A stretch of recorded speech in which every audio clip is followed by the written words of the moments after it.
What if the most fascinating figures from across time could meet for the first time in the hereafter, free to speak as they never could in life? Welcome to History's Afterlife. Tonight, in the vast expanse of eternity, two of World War II's most celebrated generals encounter each other. Men who faced each other across the burning sands of North Africa, each a master of his craft, each ultimately forced to confront the moral complexities of military service. First, Field Marshal Bernard Law Montgomery, known simply as Monty to millions of British soldiers who followed him from the desert to victory. Born in 1887 to an Anglo-Irish family, Montgomery transformed the demoralised Eighth Army in Egypt into a formidable fighting force. Methodical, cautious, and supremely confident in his own abilities, he defeated Rommel at El Alamein in 1942, a victory Churchill called the end of the beginning. Montgomery believed absolutely in careful planning, overwhelming material superiority, and the righteousness of the Allied cause. His ego was legendary, his tactical skill undeniable, and his conviction unshakable. Second, General Field Marshal Erwin Rommel, the Desert Fox, whose tactical brilliance in North Africa made him a legend on both sides of the conflict. Born in 1891 in southern Germany, Rommel rose through unconventional means, earning fame not through aristocratic connections, but through battlefield innovation and personal courage. His lightning campaigns in France and Africa demonstrated a new kind of warfare: mobile, aggressive, intuitive.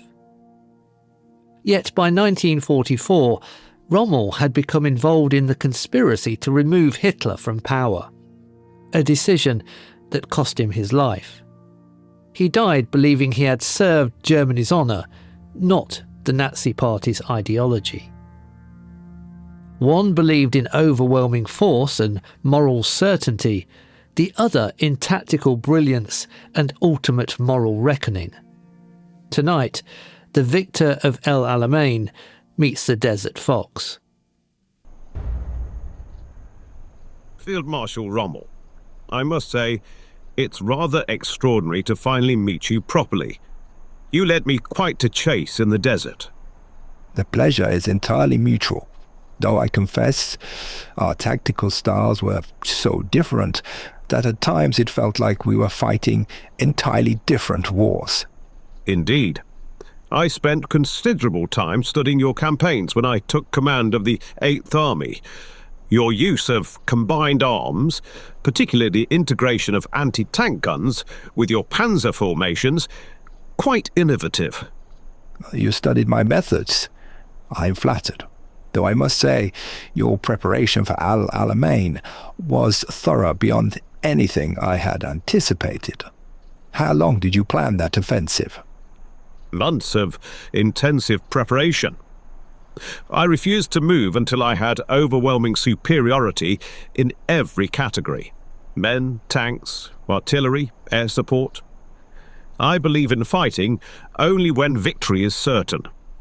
But doesn't such extensive preparation sacrifice the element of surprise? Some of my greatest successes came from moving before the enemy expected it, before they were ready. Surprise is valuable, but sustainability is essential. Your rapid advances were brilliant, but they consistently outran your supply lines. How many times did you have to halt promising offensives because of fuel shortages? Montgomery assembled around 195,000 men and over 1,000 tanks for El Alamein, against Axis forces of approximately 116,000 men and 550 tanks. Yet Rommel had achieved remarkable victories earlier with far smaller forces through speed and tactical surprise. Too many. though these same rapid advances often captured enemy supply dumps that kept us going. Risk and reward, you might say. Risk and failure, more often than not. Your attack at Alamein, for instance. You were operating on impossibly thin margins. Even if you'd broken through, you lacked the fuel for exploitation. True, but that attack nearly succeeded despite the odds. Sometimes audacity compensates for material disadvantage. Though I admit, by then I was beginning to question whether the war itself made strategic sense. Question the war? That's rather an odd admission for a German general in 1942. Perhaps. But surely you've noticed that professional soldiers often see military realities more clearly than politicians. The desert taught me that tactical brilliance has limits when the broader strategy is flawed. The broader Nazi strategy, you mean? The broader German strategy. Opening war on multiple fronts, declaring war on America, the treatment of occupied populations.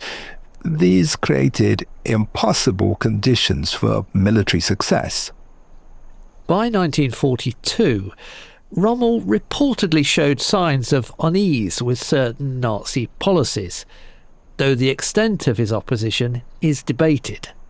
While not implicated in war crimes, he remained focused on his military role and did not openly challenge the regime until much later.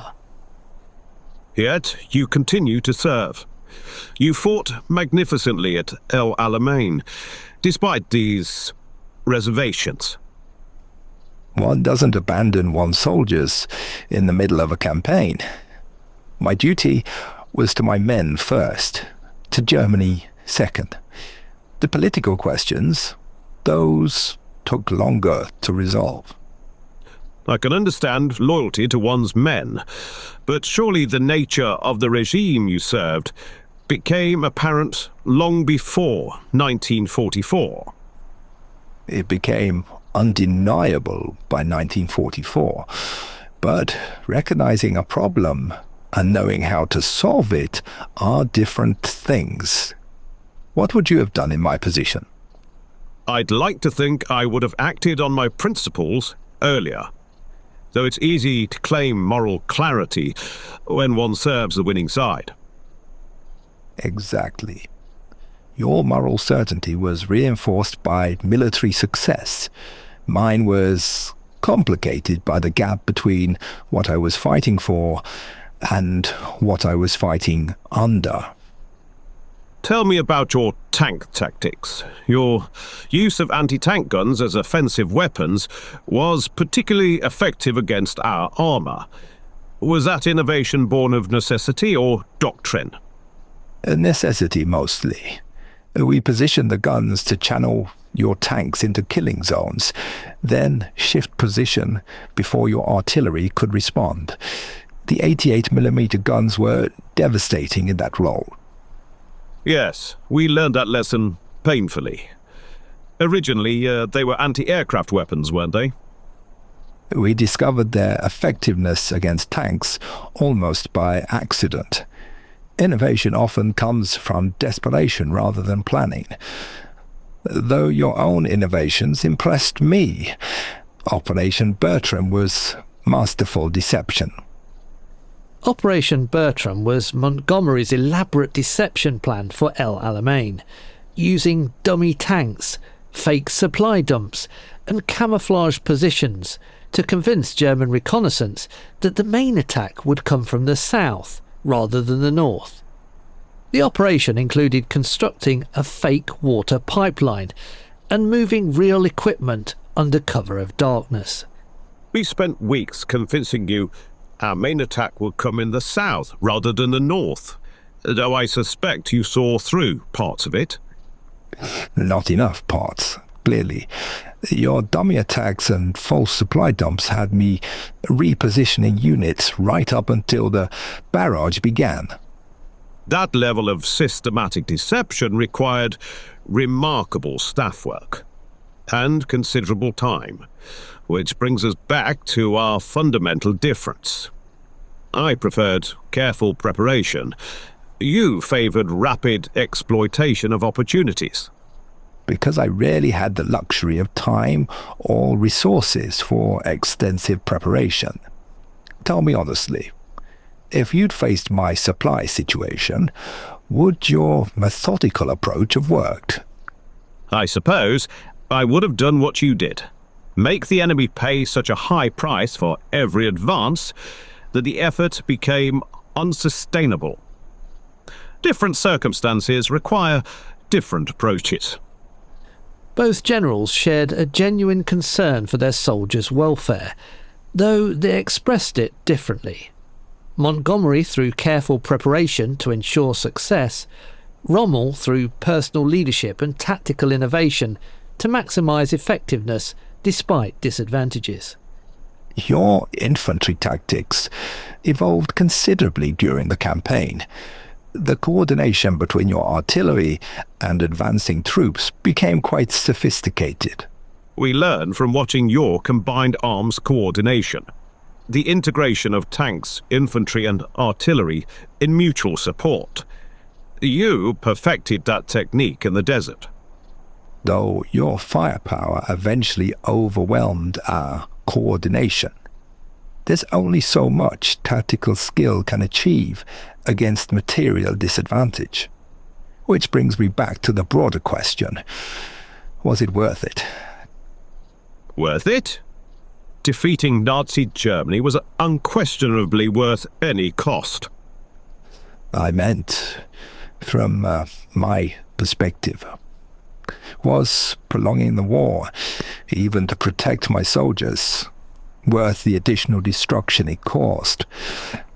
By 1943, I knew Germany couldn't win.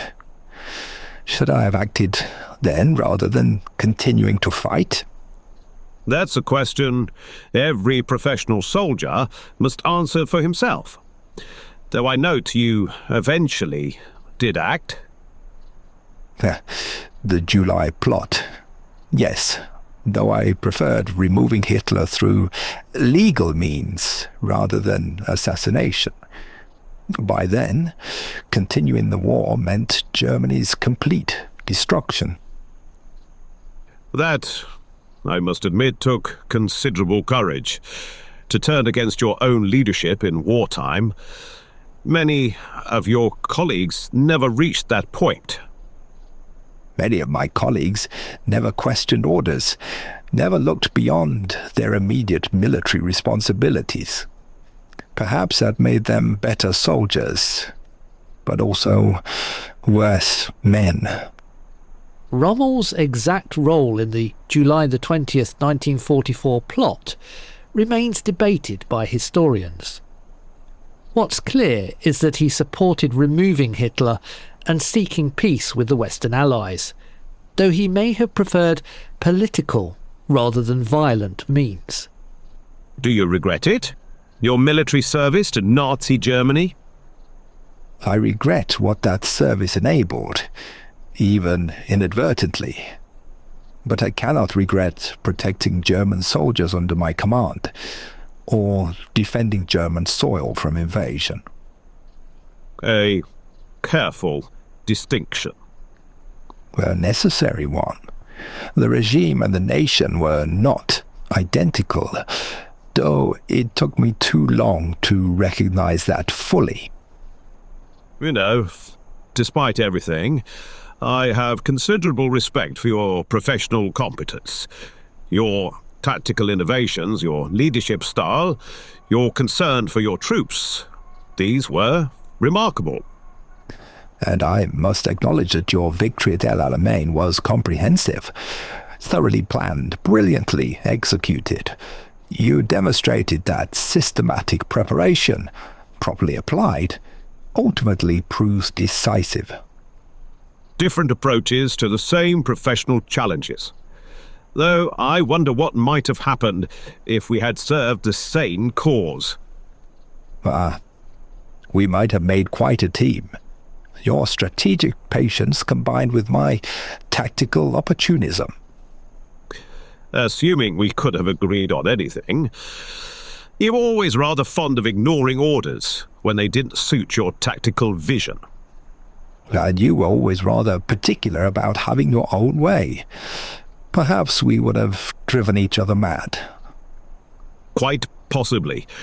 But we might have ended the war more quickly, and with fewer casualties on both sides. That would have been worth the aggravation, though it raises an uncomfortable question about the nature of military service itself. How so? If professional competence is essentially the same, regardless of the cause served, what moral responsibility do soldiers bear for the outcomes of their skill? Perhaps that's why character matters as much as competence in military leaders. Technical skill without moral judgment can serve any master. Yet moral judgment in wartime is often a luxury junior officers cannot afford. When does following orders become complicity in evil? When one knows the orders are evil, I suppose. Though recognizing evil, when one is surrounded by propaganda and professional pressure, that's more difficult than we might like to admit. Both men grappled with the tension between professional duty and moral responsibility. Montgomery from the comfort of serving a cause he believed just, Rommel through the painful recognition that professional excellence could serve unjust ends. General Montgomery, this conversation has been more illuminating than I expected.